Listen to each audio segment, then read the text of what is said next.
For this section, we will be discussing safe load. The first step is understanding your gross vehicle weight rating.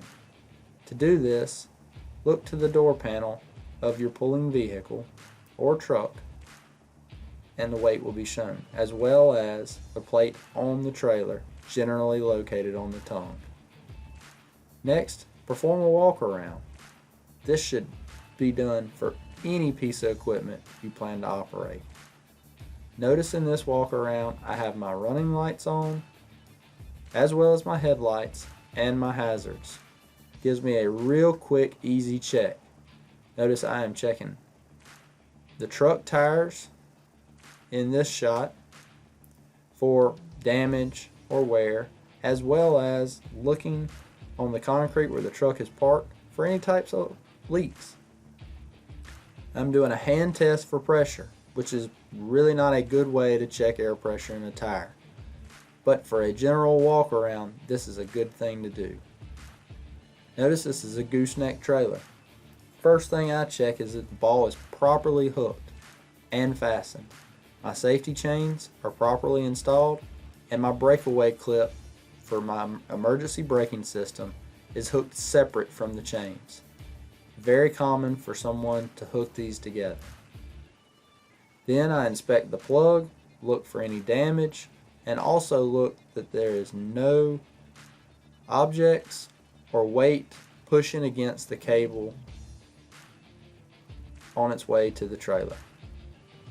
Notice the running lights, working condition, the reflectors all look good, and I'm actually going to take it a step further here because I don't pull this trailer daily, and I am going to check by hand, again not the best way, but check by hand to make sure those lug nuts seem tight.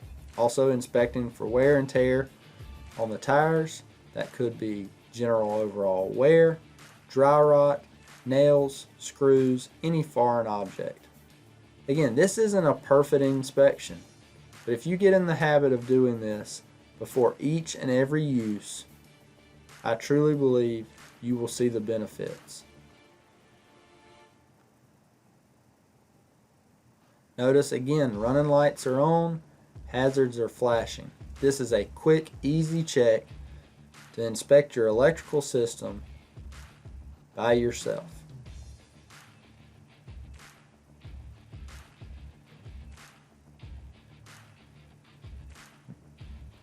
Again, checking the opposite side of the truck and trailer.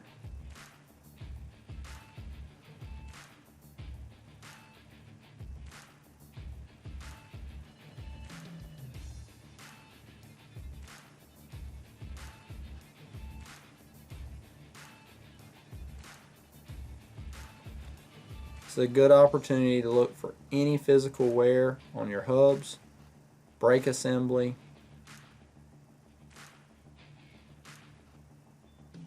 also I always do a quick check to make sure my jack is in the fully up position.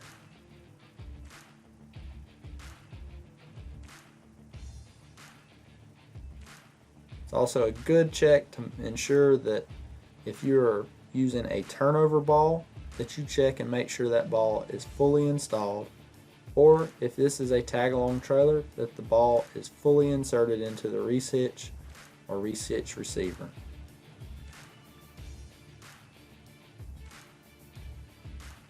Detailed inspections should always be performed, but they are even more important on equipment that is not used as frequently as your daily driver.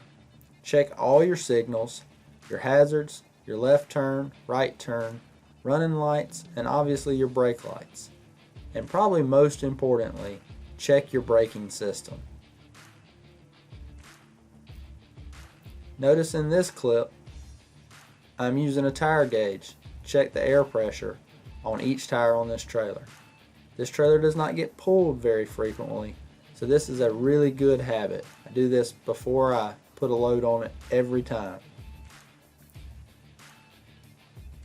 This is also, again, another great opportunity to grease your bearings, check lug nuts with a torque wrench, Look for general signs of wear and tear on your axles, rims, or hub assembly. Refer to the tag of the trailer and the tire to determine the proper operating pressure of your trailer tires. Now, loading the equipment, probably the most dangerous part of hauling any piece of equipment. First, maintain 3 points of contact. Notice this tractor has a ROPS, so I am putting my seatbelt on the very first thing. Now, removing the park brake with my foot on the brake and engaging the four-wheel drive. This tractor has four-wheel drive. Huge advantage for loading. Gives you more control and makes a safer loading experience. Maintain a good, slow, steady speed, centering your equipment ramps, and also keeping a good check on your 3-point implement to ensure that it is off the ground, will not drag. But at the same time, if this is a heavy piece of equipment, you will want to keep that 3-point equipment as low as possible to maintain a lower center of gravity. Now, placement center of the trailer deck and forward on the axles slightly. This will ensure a good, safe load placement. Lower all 3-point equipment, lock the park brake, and leave the tractor in gear if possible. Now, load securement. For this, we will be using chain and ratcheting binders. But there are plenty of additional load securement straps and binders that could be used for other things. What's important to know is the working load limit. This is all indicated on the tags for each strap style and type. Notice the J hook versus the flat hook. Basically the same strap and a slightly different hook design. Also, once that strap's being used, this handle must be in the lockdown position. An important piece, the ratcheting binders versus old turnbuckle binders. In my opinion, these are extremely dangerous. Again, looking at the working load limit for each of these pieces. Your load securement is only as strong as the weakest link.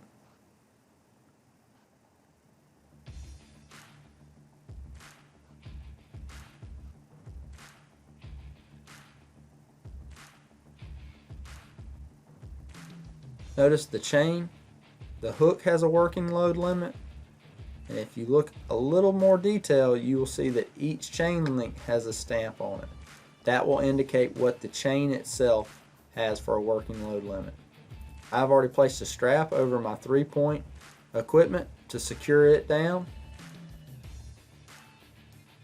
and then a ratcheting binder off of the drawbar. It's really important that these are placed in a way that they are not obstructed. Now I'm placing the chain across the front of the tractor through the front mount, hooking through. Reason I chose to hook this way, it cannot come loose. Pulling the chain tight. I'm going to show installation. I want to show use of a old school turnbuckle binder. I'm not going to do it tight. Again, I personally will not use these. They are also not rated for highway use. You could see a pinch point, obvious pinch point. If you do choose to use these, they need to be tied down so that they will not come undone as you see. Notice when the load is let off, that handle flies back. That very easily could hit a hand, a leg, and cause serious injury. Now, ratcheting binder. Again, my preferred choice. Hook it in place. You have much more control when ratcheting and binding this machine. Getting that chain as tight as I can, to get the most adjustment possible. This particular tractor is under 10,000 pounds, which means that it can be loaded with just a strap on the front and a strap on the rear. And when I say strap, I mean chain and binder.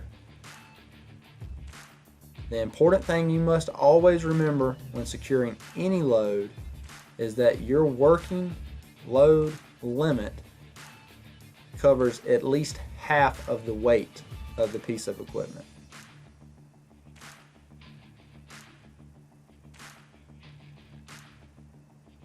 Now you see in this video unloading of that particular machine. This is in a time-lapse shot. Notice I get all of my strapping and securement materials out of the way before I even get on the trailer to unload the machine. Be again very careful that you back slowly and center.